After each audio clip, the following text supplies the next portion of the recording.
He was a man who had lost the love of his life, and a little girl who was left waiting for a father who never truly came back. Maya was only 5, born with Down syndrome, full of love, but starved for attention. And when a kind young woman named Ariel stepped into their home, under a secret deal she never planned to make, everything they thought was broken began to change. Seattle's skyline glittered under the fading light, but inside Anthony Blackwell's mansion, silence ruled. At 40 years old, Anthony had built one of the city's most respected architectural inspection firms. He was brilliant, precise, and utterly consumed by his work. But behind the success lay a hollow life. 6 years earlier, his wife had passed away suddenly, leaving him with their only child, Maya. Maya was 5 now, bright-eyed, sweet, and full of questions, but she had been born with Down syndrome. While her laughter still filled rooms, her father's absence left a quiet ache no one could miss. Most of her days were spent with her grandmother, Trudy, and the hired caretakers who tried to keep her smiling. Trudy watched her son slip deeper into isolation year after year. He avoided dinner invitations, ignored friends, and refused to consider moving on. She worried not only for him but for Maya, who needed more than nurses and routine schedules. Maya needed warmth, play, and love. One evening, in the dim corner of her favorite social club, Trudy's eyes fell on a young woman named Ariel. At 25, Ariel carried herself with a rare mix of grace and kindness. She was beautiful, yes, but more than that, she had a softness that drew people in. Trudy had often chatted with her after hours, and one detail had lodged in her mind. Ariel had studied child development in college, but life had not been fair to her. Ariel worked part-time at the club, unable to find a proper job in her field. She dreamed of pursuing a master's degree, but money had always been the barrier. That night, Trudy leaned closer, lowering her voice. "I have a proposal for you," she said. Ariel blinked. "A proposal? You'll take a position at my son's house as Maya's new nanny. But I want more than just care for my granddaughter. I want you to wake my son up. Remind him of what it means to feel. Help him see life again." Ariel hesitated, her conscience tugging hard. She had never been part of a scheme like this. But Trudy's offer was impossible to ignore. Generous pay, enough to cover her master's program, and perhaps a chance to make a real difference for a child who needed her. Trudy's final words sealed it. "Maya deserves someone like you, and my son. He needs you more than he knows." Ariel looked down at her hands, her heart caught between guilt and hope. She nodded slowly. "I'll do it." What she didn't realize was that this quiet agreement made in the corner of a Seattle club was about to change all of their lives forever. Anthony Blackwell lived with discipline that bordered on obsession. At dawn, he drove to his glass office overlooking Puget Sound. His firm, Blackwell Inspections, had become one of the most powerful names in Seattle. Entire skyscrapers depended on his approval. On the outside, he was untouchable. Tailored suits, a calm but cutting voice, and perfection in every detail. People admired him. Some feared him. None truly knew him. Behind closed doors, the image cracked. The mansion on Queen Anne Hill stood like a museum, grand, silent, lifeless. The dining table was always set for one. The halls echoed with quiet more than laughter. Sometimes, late at night, he would pause outside his daughter's bedroom door, listening to the soft rhythm of her breathing. His hand would hover on the knob, then fall away. Distance was safer than trying and failing. Anthony told himself discipline was strength. But beneath the polish lived a man terrified of love, terrified of loss. And without his knowledge, someone was about to walk straight into the life he thought he had sealed shut. The following afternoon, Trudy sat across from Ariel at her favorite corner table in the club. She lifted her teacup, her gaze steady but kind. "Tell me, dear, why child development?" Ariel hesitated, then spoke softly. because I didn't grow up with much warmth. My father left when I was 5. My mother remarried, built a new life without me. After that, my aunt raised me until she passed away. I never really had a home, so I thought, maybe I can give children the love I missed. Trudy's heart clenched. Then maybe you're exactly what Maya needs. She leaned in closer. But my son isn't easy. He's sharp-tongued, stubborn. He pushes people away before they can reach him. Ariel gave a faint, nervous smile. And if he makes it clear I don't belong there, then don't give up, Trudy said firmly. Anthony has forgotten how to let someone in. Maya will adore you from the start. And my son, in time, he might remember what it means to feel. Ariel drew a shaky breath. I'll try. A week later, she would step into the mansion, ruled by silence, just as Anthony came home early. The sound of laughter was foreign in Anthony Blackwell's mansion. That was why, when he stepped through the front door earlier than usual one evening, he froze. He had expected silence, the kind that greeted him every night after leaving the office. Instead, he heard his daughter's high-pitched giggle echoing from the living room. His brow furrowed. Just last week, the previous nanny had quit after only 3 months. Too many rules, she had said. Too much pressure. Anthony hadn't argued. In truth, he preferred it that way. New faces, new energy, new ideas. He hated all of it. But now, someone else was here. He loosened his tie and walked down the hall, each step sharp against the marble floor. When he reached the doorway, sight made him stop. Maya was on the rug, clapping her hands and laughing as a young woman crouched beside her, pretending to be a silly animal. The girl's long hair slipped over her shoulder as she leaned in close, her eyes sparkling with genuine joy. Anthony's chest tightened. He hadn't seen Maya this alive in months, but his attention was quickly torn away by the stranger herself. She was striking, though not in the polished way of his business associates. Her beauty was natural, disarming, like she had walked in from a different world entirely. Ariel looked up, startled to see him. "Good evening, Mr.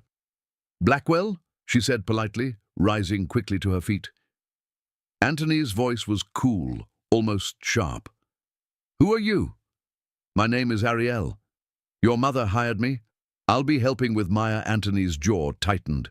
He pulled his phone from his pocket and turned slightly away, dialing without another word. Within seconds, Trudy answered. "Mother," he said flatly, though his eyes never left the young woman in front of him. "Would you care to explain?" "Another nanny? You know I don't like surprises." On the other end, Trudy chuckled. "That's funny, Anthony. You say you don't like surprises, but you've fired the last 5 nannies yourself. You can't keep anyone, and now you're upset I solved the problem?" Anthony's gaze flickered back to Ariel. She was kneeling again, helping Maya with a puzzle, completely unfazed by his icy tone. Something about that irritated him and intrigued him. "This won't work," Anthony muttered into the phone. "You know I don't, But Maya's laughter rang out again, filling the silence, and Anthony, against his will, hesitated. A week had passed since Ariel first stepped into the Blackwell mansion. Slowly, she had found her rhythm, arriving early each morning, leaving after dinner, and filling Maya's days with laughter that had long been missing. That evening, the 3 of them had just finished dinner. Maya, still giggling at Ariel's silly impressions, wandered off to her play corner. Ariel began clearing the table, balancing too many dishes in her hands at once. She was halfway to the kitchen when Anthony walked in, not in his usual suit, but in a plain grey t-shirt and black sweatpants. His hair was slightly tousled, his broad shoulders outlined by the soft fabric. He looked more like a man than the untouchable architect she had known all week. And, in that exact second, Ariel's eyes lingered too long. The plate in her hands slipped, shattering loudly against the hardwood floor. Her face flushed. "Oh no," No, no, I'm so sorry, she stammered, dropping to her knees to gather the sharp pieces. She was murmuring to herself inside her head, "Why does my heart skip every time he is around?" Anthony leaned against the doorframe, arms crossed. He didn't shout. He didn't rush. He only shook his head slowly, as if to say, "Of course this would happen." His cool voice carried across the room. "Maybe if you paid more attention to what you were doing, accidents like this wouldn't happen." The words stung, but before Ariel could defend herself, a thin red line appeared on her foot. She had cut herself. Anthony sighed and stepped forward, crouching beside her. "Let me see." She froze as his hand reached for her ankle, guiding her gently onto the edge of the couch. The closeness made her chest tighten. As he dabbed at the cut with a cloth, Ariel's eyes traveled upward, his jawline, the curve of his cheekbones, the calm intensity in his eyes. He didn't look like the cold businessman everyone described, not in this moment. Anthony noticed her gaze but said nothing. He only pressed the cloth firmly and muttered, "It's nothing serious. Just be more careful." Before Ariel could reply, Maya ran over and wrapped her small arms tightly around Ariel's waist. "Daddy, Ariel, stay here." "Don't let her go." Anthony straightened, slipping back into his distant tone. "Maya, you know the nanny goes home at night." But Maya shook her head fiercely, hugging Ariel tighter. "No!" "Ariel, stay. Please." Anthony studied his daughter, then the young woman seated before him, her cheeks still flushed. His voice was measured, but there was something new in his eyes. "Can you do that? Can you stay tonight?" Ariel hesitated, then smiled softly at the child in her arms. "If Maya wants me to, then yes. I'll stay, just for tonight." Anthony returned to the living room, carrying a folded piece of fabric. He placed it on the arm of the sofa, his expression still cool, though a flicker of discomfort passed through his eyes. "It's all I could find," he said curtly. Ariel lifted the fabric and unfolded it. Her brows shot up. It wasn't a blouse and pants at all. It was a silk nightgown, satin smooth with delicate lace at the edges, something clearly once meant for intimacy, not practicality. Her lips parted.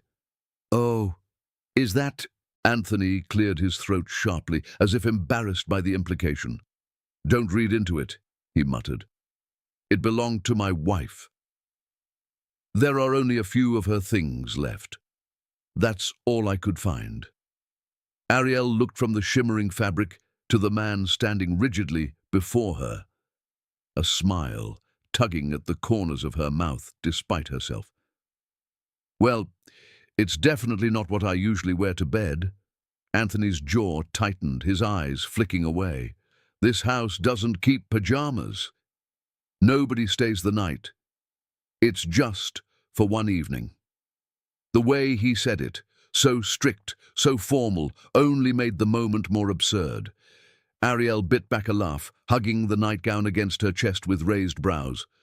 "Guess I'll have to make it work." Anthony's gaze lingered for a moment longer than it should have, before he turned quickly, retreating toward his office without another word. But minutes later, the sound was drowned out by something else. Maya's giggles. The little girl's laughter, high and bubbling, echoed down the hallway, followed by Ariel's warm, melodic laugh. It spilled into the mansion's silence like sunlight through heavy curtains. Anthony's fingers hovered uselessly over his keyboard. Against his own will, he stood and drifted toward the sound. He stopped at the edge of Maya's room, leaning against the frame, unnoticed. Inside, Maya lay sprawled across the bed, her tiny head resting on Ariel's lap. Ariel's hair tumbled loosely as she bent over, making silly animal noises until both of them dissolved into giggles. Then Maya's laughter stilled. Her eyes, wide and innocent, looked up at Ariel. "Will you be my mom?" The words landed like a stone in Anthony's chest. Ariel froze for a moment, visibly caught off guard. Her eyes shimmered, but her voice stayed soft and steady. She stroked a strand of Maya's hair aside and whispered, "Oh, sweetheart." You already have a mom. She's just not here the way you want. She's up in the sky watching you every day. I can't be her. But if you'd like, I can be your big sister, someone to play with, to laugh with. Would that be okay? Maya thought for only a heartbeat before wrapping her arms tightly around Ariel's waist. My sister, she murmured, satisfied. Anthony exhaled slowly, looking away before anyone could see the rawness in his eyes. He returned to the hall, but something inside him had shifted. Later that night, crossing through the living room, he noticed Ariel's bag left by the sofa.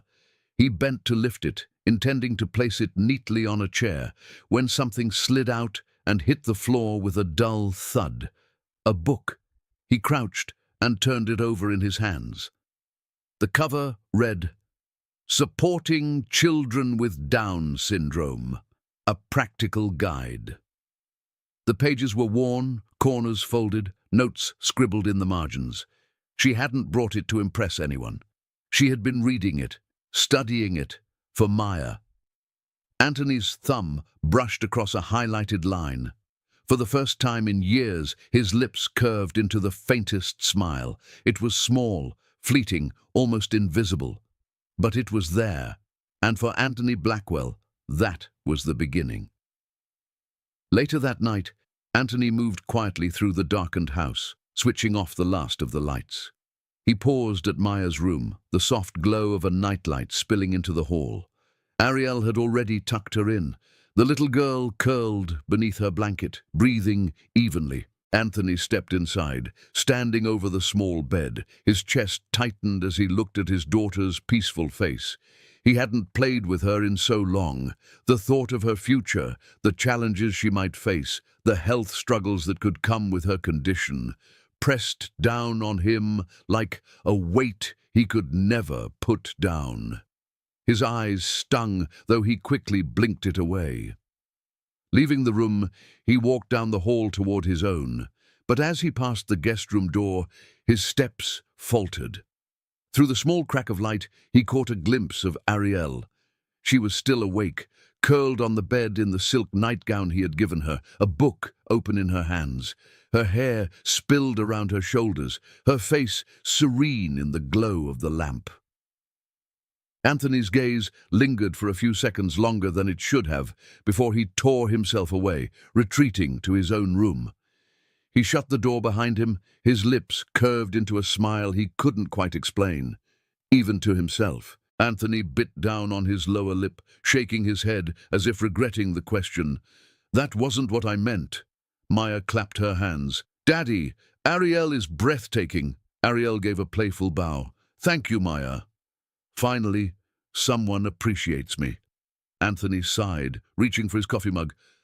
For the record, I usually prefer calm mornings.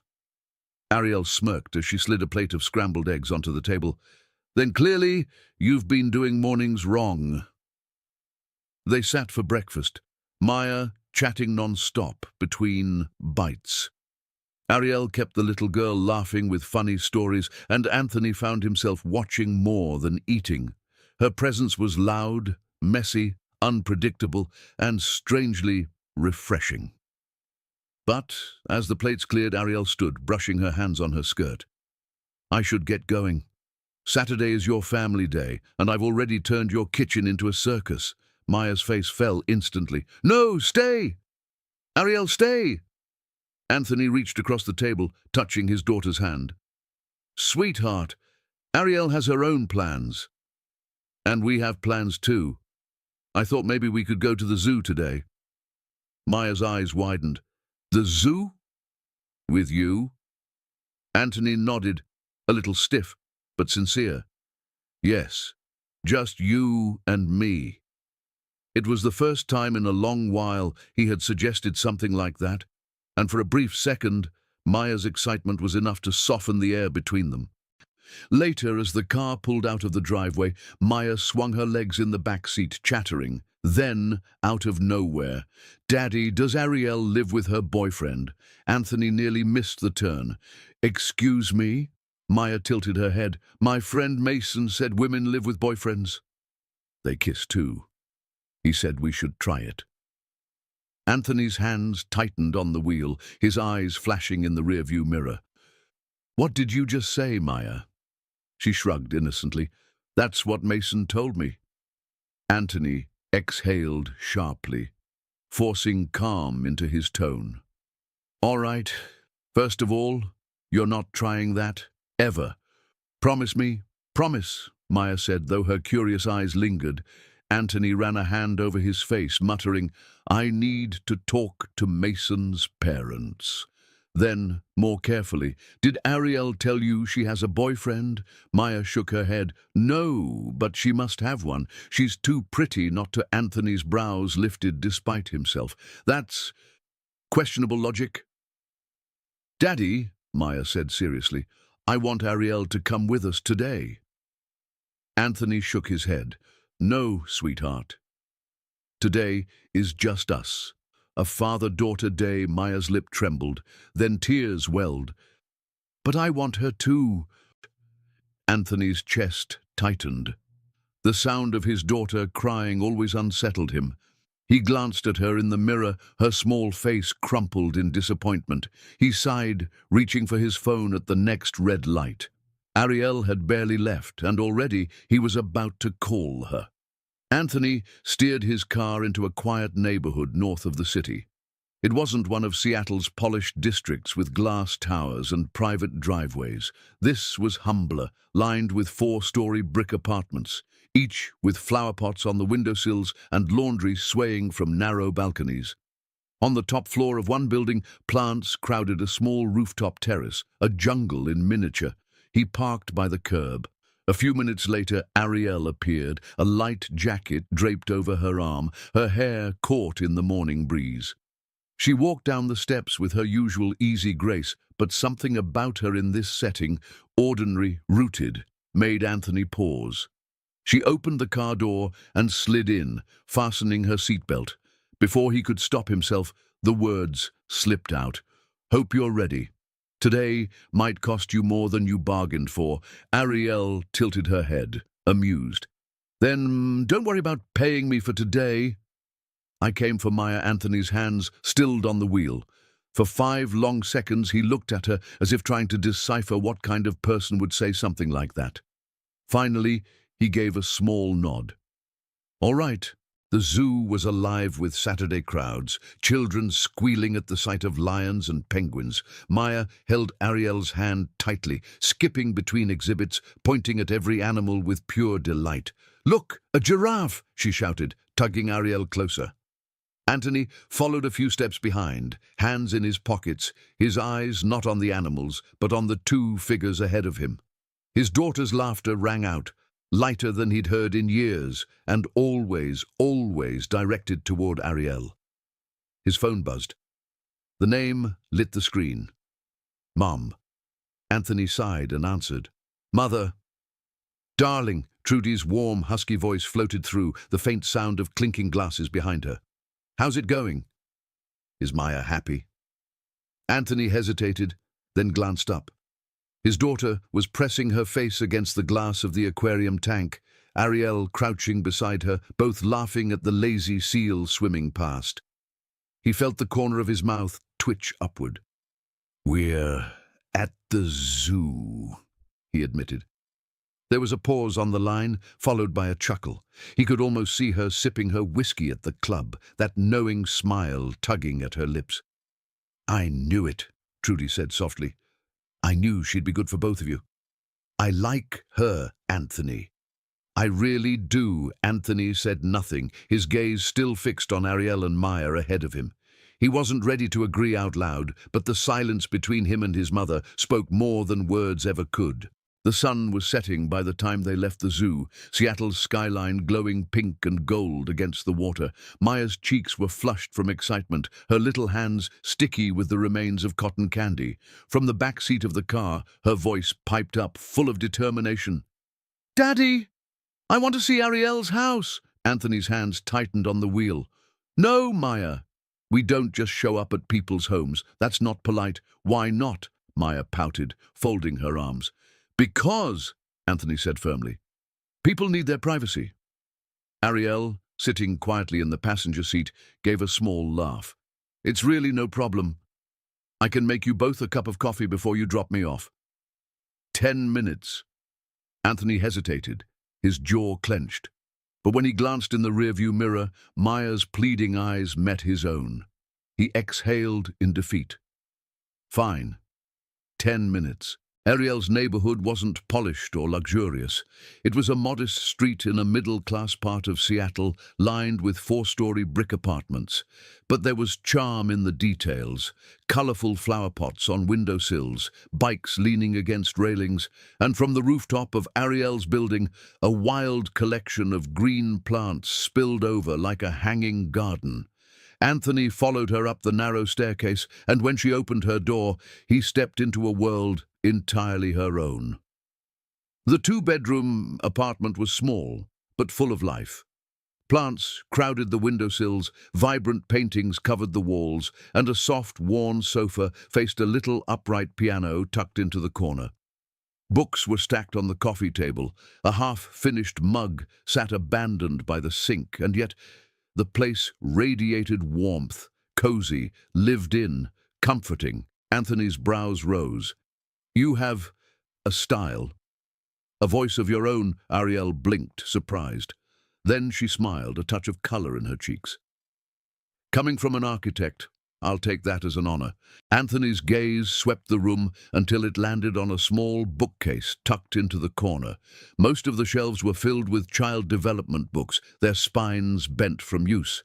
Right in front sat a silver picture frame, the word "family" embossed across the bottom in raised letters. Inside was a single photo. A girl no more than 7 or 8, her hair in braids, smiling shyly at the camera. Anthony picked it up slowly. "This is you?" Ariel gave a small nod, her smile gentle, but tinged with something else. "Yeah, I don't have any pictures with my mom or dad. This one, it's all I've got from my childhood." She said it with a lightness that didn't match the weight of her words, almost as if she were trying to soften the truth. Anthony studied her for a moment, then set the frame back carefully. It was all he could say, but something in his eyes had shifted. They stepped out onto the tiny terrace, where pots of ferns, orchids, and climbing vines turned the space into a pocket-sized paradise. Warm evening air carried the faint scent of jasmine. Anthony let out a low laugh, his eyes scanning the lush greenery. "Do you make everything you touch more beautiful?" Ariel leaned against the railing, the glow of the terrace light soft on her face. She met his gaze, her voice gentle but sure. "That might be the loveliest thing anyone's ever said to me." Anthony chuckled, shaking his head. "Or maybe you just get too happy about the smallest things." Her smile widened, eyes glinting playfully. "And maybe you miss too many of the beautiful things right in front of you." For a moment neither spoke. Anthony's grin faded into something softer as he looked at her. He exhaled, almost amused at himself. "I guess I deserved that." The silence that followed wasn't heavy. It was charged, warm. For the first time in years, Anthony felt like he wasn't standing on the outside of life looking in. Maya had already darted toward the piano, climbing onto the bench with no hesitation. Her small fingers slammed against the keys, producing a wild clash of notes. "Daddy, listen! I'm making music!" Anthony winced. "That's one way to describe it." Ariel laughed, crouching beside the little girl. "Maybe start with Twinkle, Twinkle before you debut at Carnegie Hall." Maya struck another dramatic chord. "I'm a professional now," she declared proudly. Anthony shook his head, but his lips curved into the faintest smile.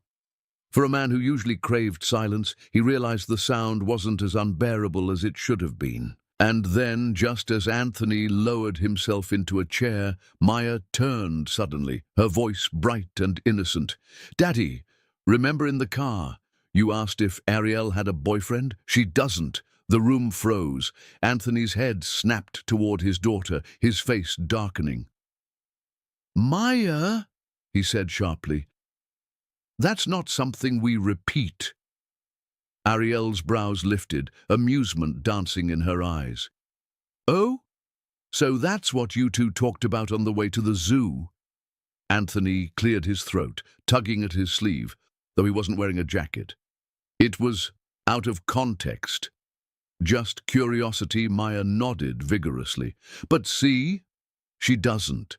Ariel chuckled softly, shaking her head. Don't worry, Mr. Blackwell, I'm not offended. Her gaze lingered on him with playful mischief. Though I have to say it's nice to know my personal life was a topic of interest today. Anthony looked away, muttering something about the coffee machine as his ears betrayed a faint flush of color.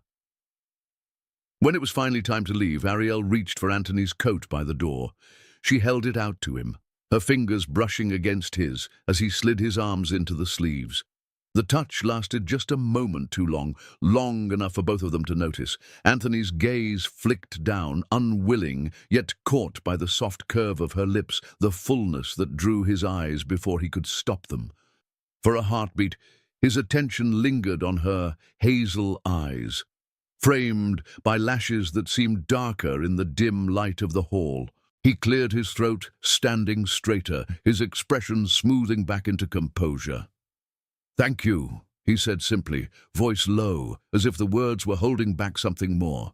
Ariel only smiled, stepping back as he opened the door. "Drive safe," she said, her tone warm but easy, as though nothing had happened. The car ride home was filled with Maya's chatter from the back seat. "Daddy, can we get a piano?" "Please, I want to practice more." Ariel said I could learn songs. Anthony kept his eyes on the road, answering her with calm patience. "We'll see, Maya. A piano isn't something you just pick up like a stuffed toy," but though his words were steady, his mind wasn't on the traffic lights or even his daughter's pleas. It was on Ariel, on the jasmine-like trace of her perfume that still clung to his coat, on the dimple that appeared at the corner of her cheek whenever she laughed, on the warmth of her hand, lingering a second too long against his. For the first time in years, Anthony Blackwell realized he wasn't thinking about work or deadlines or the weight of responsibility pressing on his shoulders. He was thinking about a woman. Her Monday morning found Anthony at a construction site, hard hat on, steel-toed boots crunching against the gravel. His voice carried over the noise of drills and hammers as he gestured toward the half-finished frame of a roof. "No, the load-bearing beams need reinforcement here. The pitch should be 3 degrees steeper, otherwise the runoff." He turned to his colleague, a young architect scribbling notes on a clipboard. "Ariel, make sure—" The name slipped out before he realized it. The woman blinked, frowning. "Anthony. It's Stephanie." He froze, shock registering just as his boot caught on a loose plank. In the next second, the world tilted. Anthony fell hard, pain shooting up his leg as the sharp crack of bone rang louder in his mind than any saw or hammer. Hours later, Trudy was the one bringing him home from the hospital, his leg encased in plaster, crutches awkwardly balanced in the back seat. Anthony's jaw was tight, but his mother was in far too good a mood for someone chauffeuring an injured son. "Honestly," Trudy said, shaking her head as she turned into the driveway, "calling another woman Ariel? That's a Freudian slip if I've ever heard one." Anthony glared out the window. "It was a mistake." "Mm-hmm."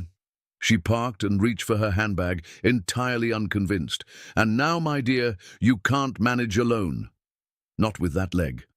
I'll stop by, of course, but I can't be here 24/7. I have a life, you know." Anthony rolled his eyes. "Mother, you're 65. Trudy laughed, unbothered. "And fabulous.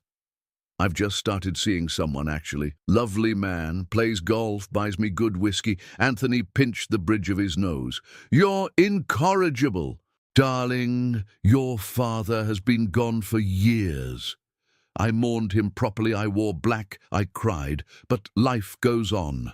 Why waste what's left of it pretending I'm already in the ground? Her eyes softened, for once serious. Evelyn was a wonderful woman. We loved her. We still do. But 5 years of mourning is enough, Anthony. She wouldn't have wanted you to bury yourself with her, not when Maya needs you, not when... She paused, watching her son's face carefully. Not when there's someone like Ariel. Trudy tilted her head, eyes narrowing playfully. What was that girl's last name? Anthony answered too quickly. Davis. Anthony shifted uncomfortably, turning his gaze back to the window. Trudy continued her play. And how old is she? 22. 23, Trudy pressed. Anthony's reply was just as quick, almost defensive. 26. Her laughter filled the car, rich and teasing. Every detail memorized. Anthony, you're hopeless. Their eyes met across the car, mother and son locked in a wordless exchange. Trudy's voice softened. She's sweet. She's good for Maya. And if you ask me, she's good for you too. Anthony looked away quickly, but not before the faintest flicker of truth crossed his face. Now, Trudy concluded briskly, shutting off the engine, we'll need to bring her in. Not just daytime hours. You can't manage stairs, can't cook, can't drive. Ariel Davis will be staying 1 month minimum. Anthony's protest was already forming, but deep down he knew his mother was right. At Trudy's urging, Ariel had agreed to stay in the Blackwell house. Part of her hesitated, knowing Anthony's temper, but another part couldn't ignore how much she was already drawn to him. The days that followed Anthony's accident were anything but peaceful. With his leg in a cast and crutches tucked under his arms, he prowled through the house like a caged lion, barking instructions at everyone within reach. Ariel, the curtains are uneven. Ariel, Maya's shoes don't belong there. Ariel, this soup is too salty. By the third day, even Sophia, the cheerful housekeeper who'd known Anthony for years, leaned close to Ariel in the kitchen, lowering her voice. He's a good man, she whispered conspiratorially. But, dear Lord, how do you put up with him? 5 hours is my limit. Ariel bit back a laugh, though exhaustion tugged at her shoulders. I remind myself I'm here for Maya, she said softly. That evening, she set dinner on the table with her usual quiet grace. Maya chattered about school, her fork clinking against the plate. Ariel waited for a pause, then cleared her throat. I've been looking into some programs, she said, her tone hopeful. There are wonderful social activities for children with Down syndrome, music classes, art workshops. I think Maya would really love them. But before she could say more, Anthony set down his glass with a sharp clink.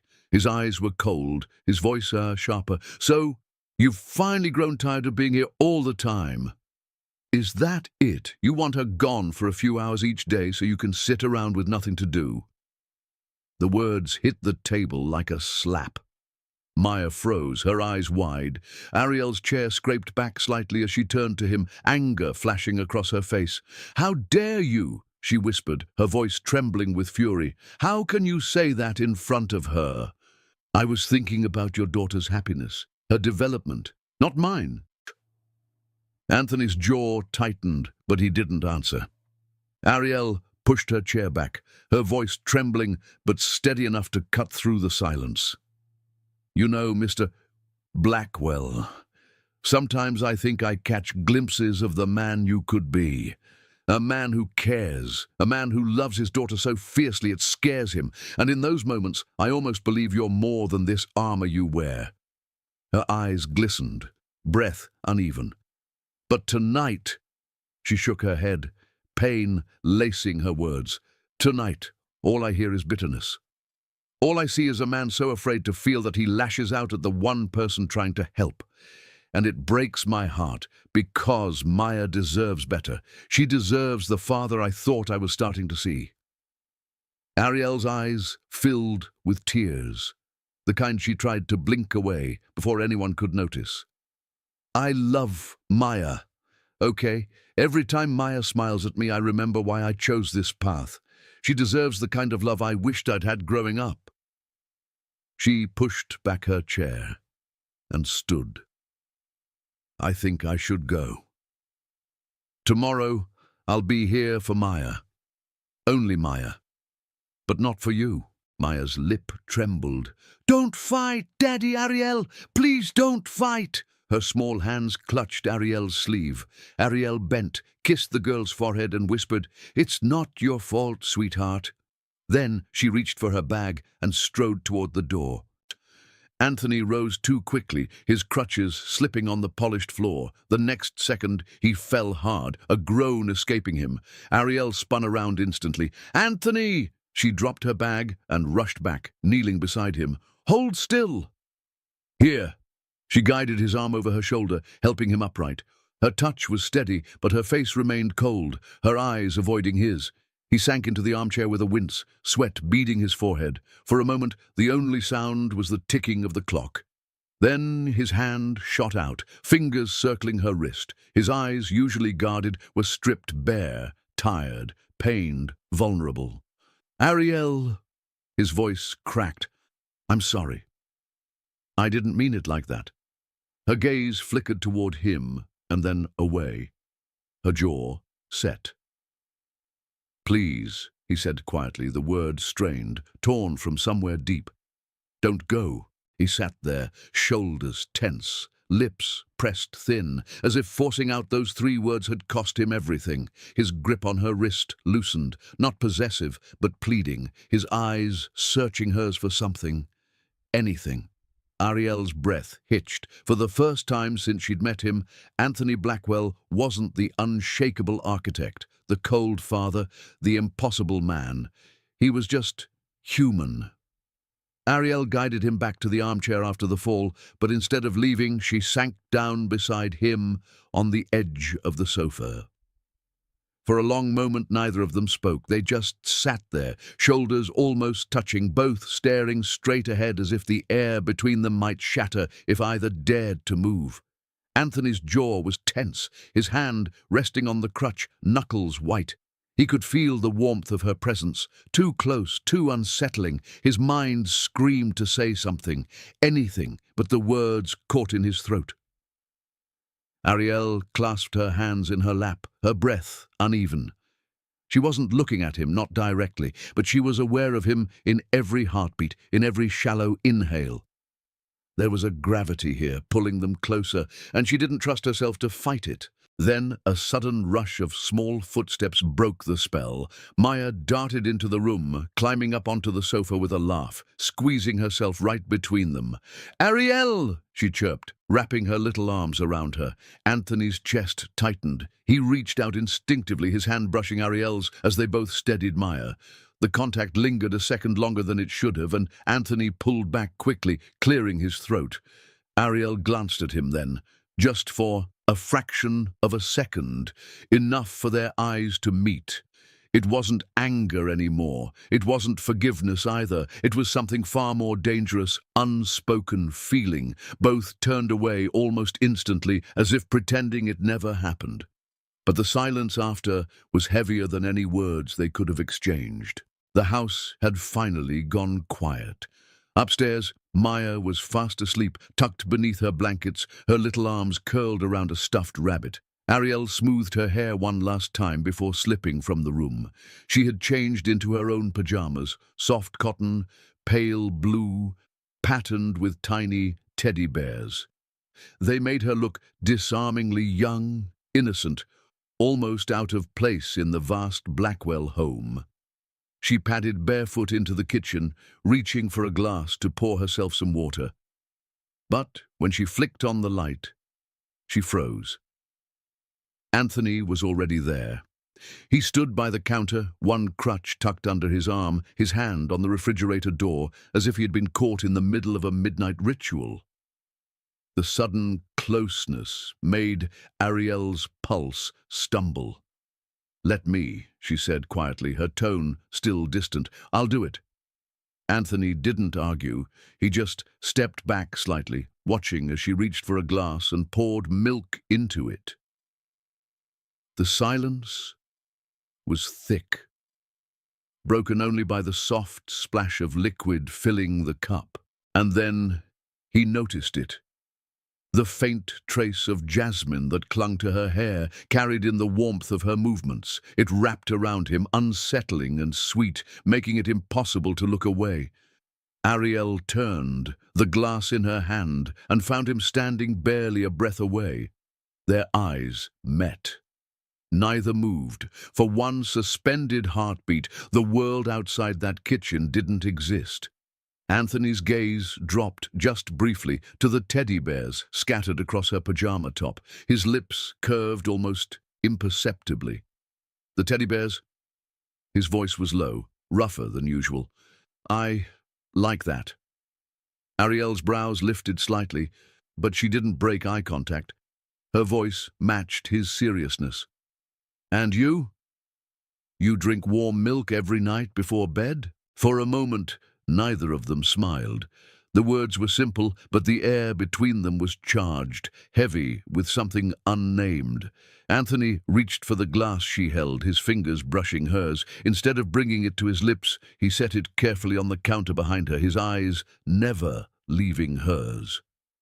Ariel's breath caught, her lips parting instinctively as if to speak, but no words came, and then, before he could stop himself, Anthony closed the distance. One hand braced the counter, the other grazing her waist for balance as his mouth found hers. The kiss wasn't gentle. It was desperate, sudden, the kind that had been building for days in stolen glances and swallowed words. She gasped softly, her fingers tightening around the edge of the counter before giving in, her body melting against his. For that single moment, all the rules, all the walls, all the distance between them shattered. The first light of dawn spilled through the curtains, painting the room in pale gold. Ariel stirred, her lashes fluttering open. For a moment she didn't move, hardly daring to breathe, because she realized she wasn't alone.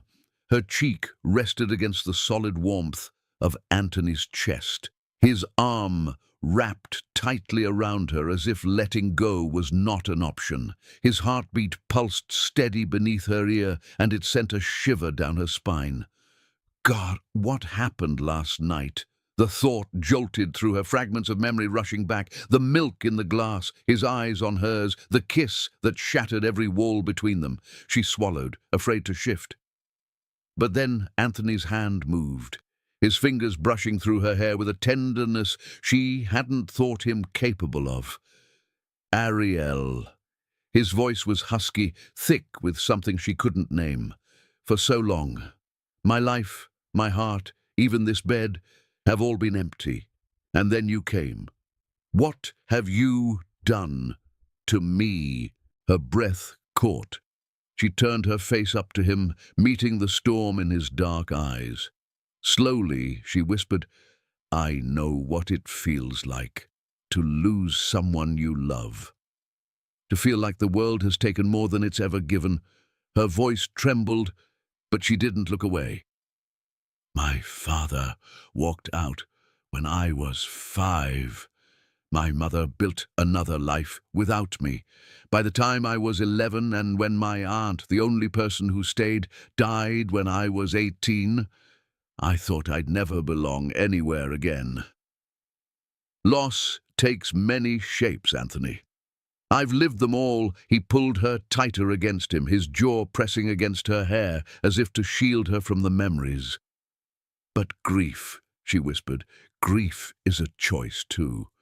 We can let it cage us, or we can choose to love again, even if it means one day we might lose it, because love itself, being loved, is the miracle. Anthony's throat worked as he swallowed, eyes burning with unshed tears. He tilted her face up, his hand cradling her cheek. Then, with a gentleness that contradicted the ache in his chest, he kissed her. When his lips broke away, he stayed close enough that his words brushed against her mouth. I don't want to lose you, Ariel. Not you. And this time, she kissed him back, soft, certain, as if she too had chosen. The moment hung like glass about to shatter, Anthony's whisper still warm against Ariel's lips, when the bedroom door creaked open. "Daddy!" Maya's small voice cut through the air. Then her eyes went wide. "Ariel! Are you Daddy's girlfriend now? Did you sleep his bed?" Ariel sat up too fast, cheeks burning. Anthony fumbled like a man caught stealing cookies. "Maya, sweetheart," Ariel stammered, forcing a smile. "I was just helping your dad with his leg." Maya blinked, then leaned against the doorframe. "Are you gonna kiss?" Anthony nearly jumped out of bed. "No! No kissing! This is just medicine stuff." He waved his crutch like a shield. Maya giggled, then skipped back toward the hall. "Okay, I tell Nana." The door clicked shut. Silence stretched until Ariel bit her lip, shoulders shaking with laughter. Anthony groaned, covering his face with one hand. It had been a month. One blissful month of dinners together, evenings filled with laughter, and nights where Ariel never seemed to leave. Maya glowed with happiness. Anthony felt alive for the first time in years, and even the house seemed warmer. That afternoon, Anthony decided to surprise his mother with a visit. He didn't call ahead. He wanted to see her face when he walked in. The housekeeper opened the door with a polite bow. "Mr. Blackwell, shall I let Mrs. Blackwell know you're here?" Anthony shook his head with a smile. "No need. I'll surprise her." He moved quietly down the familiar hallway, the polished wood floors creaking faintly under his cane. As he approached his mother's room, he slowed. Her voice floated through the cracked door. She was on the phone. Anthony paused. Then the words froze him in place. "Ariel, darling," Trudy was saying warmly, "I'm truly grateful to you.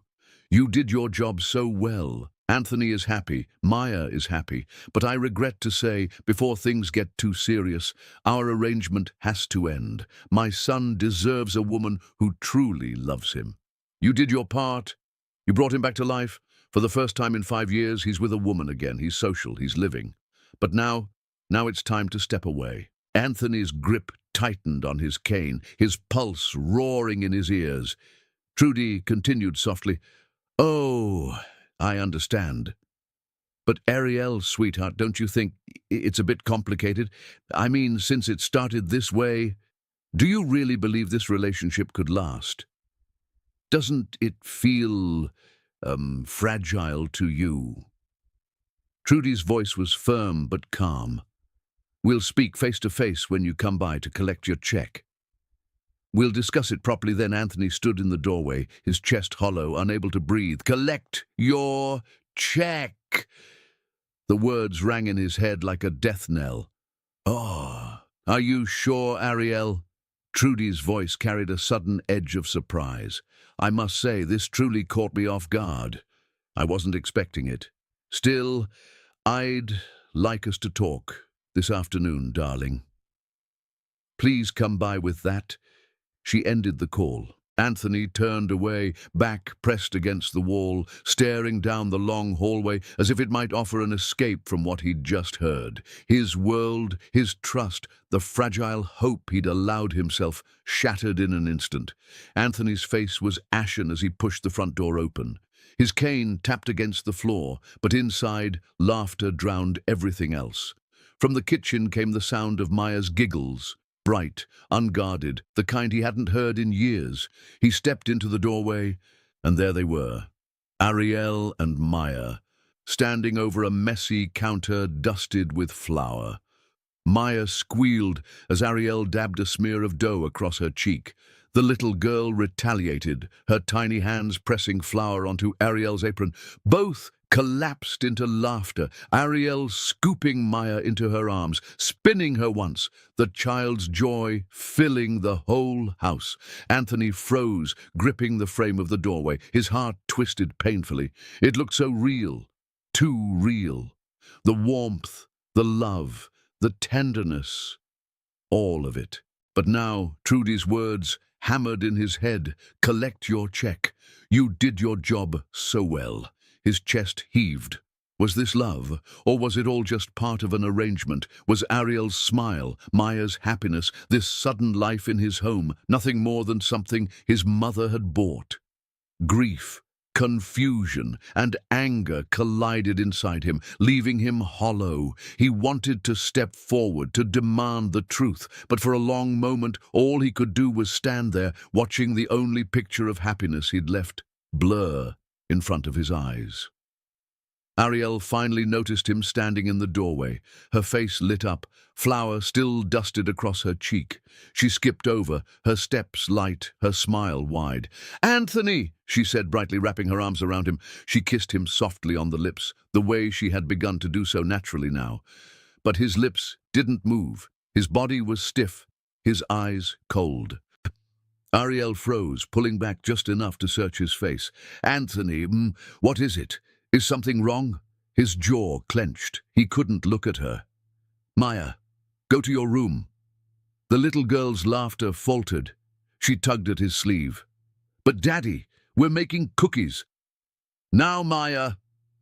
His voice cracked sharp through the air, louder than he meant, cutting like a whip. Maya's eyes welled up. She looked between her father and Ariel, confusion clouding her sweet face. But she obeyed, dragging her little feet toward the hallway, shoulders slumped. The kitchen fell into silence. Only the ticking clock on the wall remained, each second hammering at Ariel's chest. She looked back at Anthony, her voice small, trembling. "Why are you looking at me like that?" Anthony's eyes burned, his voice like ice. "Pack your things and get out." Ariel blinked, stunned. "What? Anthony, what are you—" He cut her off, his words sharp, almost spitting. "Maya and I don't need a love that can be bought. You did your job. You played your part, but it ends here." Her breath caught, the color draining from her face. "My job?" she whispered. Anthony's jaw tightened, bitterness twisting his features. "You don't have to pretend anymore. The role is finished. Don't exhaust yourself with lies, Ariel." She stood frozen, the laughter from minutes ago still echoing in her ears, now cruelly out of place. Ariel's eyes filled, tears spilling before she could stop them. Her voice shook as she reached for him. "Anthony, it's not what you think. Please, let me explain. I was going to tell you tonight, I swear." He turned his face away, his jaw like stone. "There's no need." Her breath broke on a sob. "Anthony!" His gaze snapped back to hers, cold and final. "Just go! Pack your things and leave. I don't want to see your face again." Ariel's hands trembled at her sides, her heart splintering under the weight of his words. "Anthony," she whispered one last time, her voice barely audible. But he didn't flinch. His silence was the cruelest answer of all. Ariel stood frozen in the kitchen, tears streaming down her face as Anthony's words still echoed in the silence.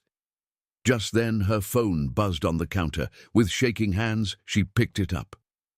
"Darling," Trudy's voice came through, soft but uneasy. "Anthony was here not half an hour ago. There's a chance he overheard our phone call. He came into the house, but never came to see me. That worries me." Ariel choked back a sob. "Yes, Trudy. Yes.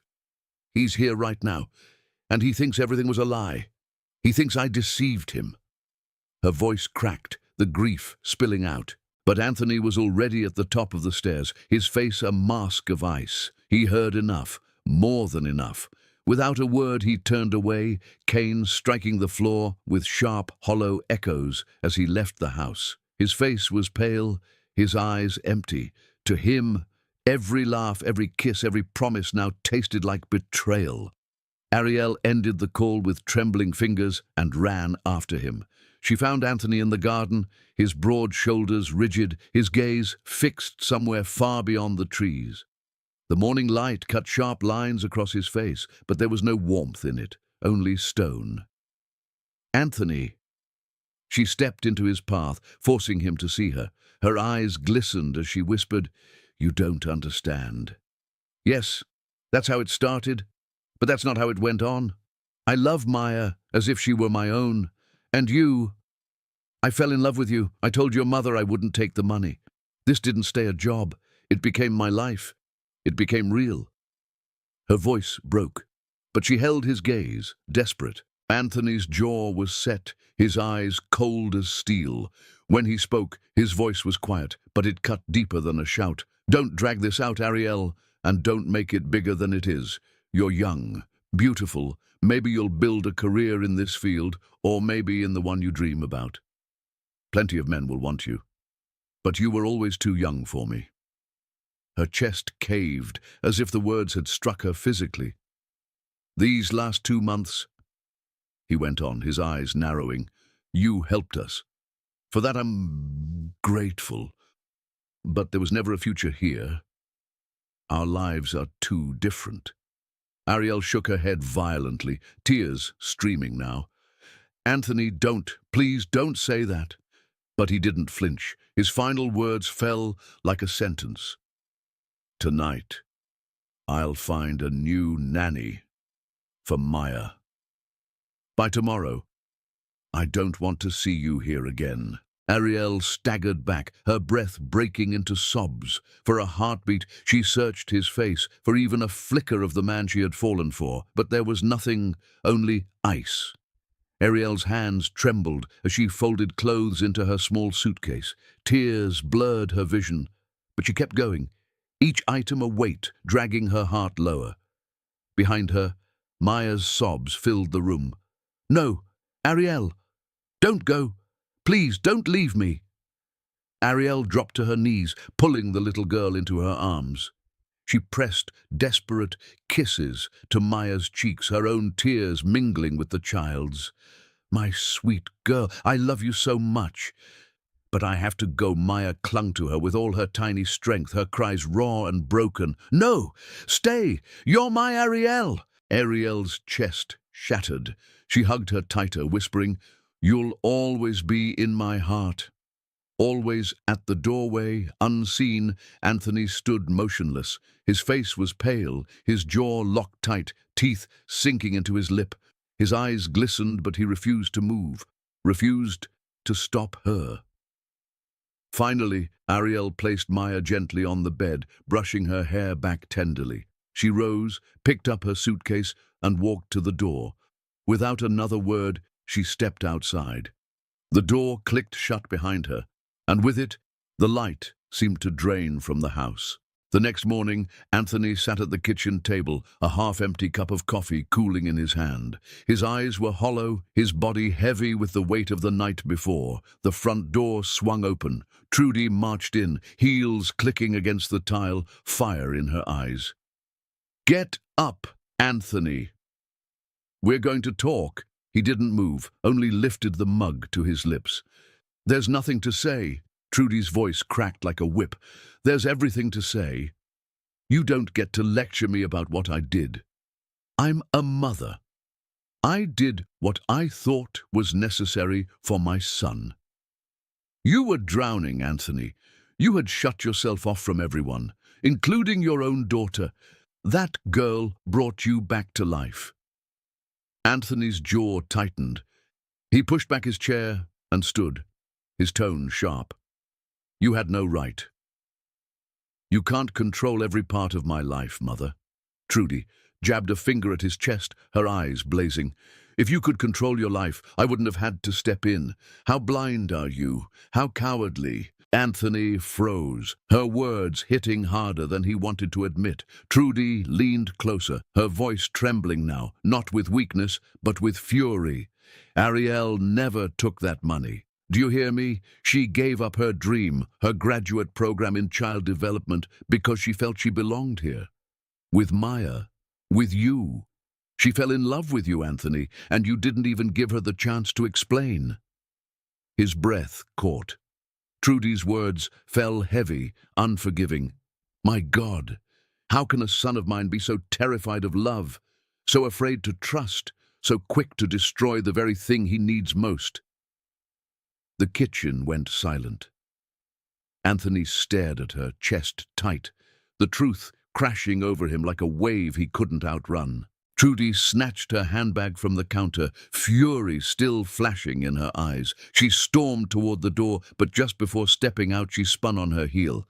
"I found her a scholarship," she said, her voice cutting through the silence like glass, "at Washington University.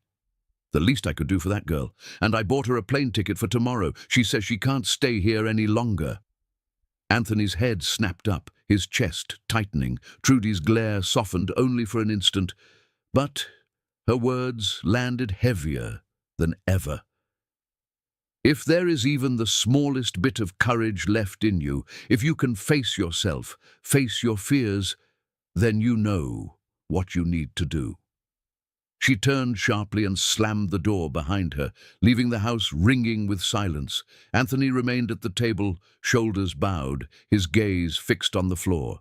His coffee had gone cold, but he didn't notice.